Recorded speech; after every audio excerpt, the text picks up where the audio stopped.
ራስን መሆን ነው ጥሮ ተጣጥሮ የሰውን ማንነት አሽቀንጥሮ ጥሎ። ራስ ማለት እኮ የውስጥ ማንነት ከራስህ የመነጨ የውስጥ አንደበት በስኬትህ ኩራት በውድቀትህ ትምህርት በዝና ደስታን የሚሰጥ ራስ መሆን ነው ጥሮ ተጣጥሮ የሌለውን አባሮ አሽቀንጥሮ ጥሎ። በወድቅም ትምህርቴ ብነሳም ስኬቴ ራሴን ስሆን ነው ለነፍስ መድኃኒቴ።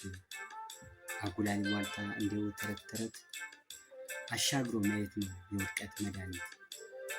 ቅድስናን ትቶ ነጮችን በማየት ራስን በመተው እንዲው በመመልከት ከሕገ እግዚአብሔር ከሕጉ በመውጣት የአባቶችን ስራ እንዲው በማየት ራሳችን ትተን ከራሳችን ወጥተን የኃጢአት ማዕበል እንዲው ስንደረድር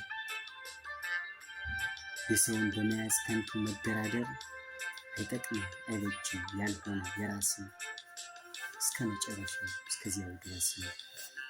እናም ወገን ያንተ ስማኝማ ያንተ ያልሆነውን ጣል አድርገውና ራስህን ሁነህ ጥሩ ጎዳና ራስህን ሁነህ ጥሩ ጎዳና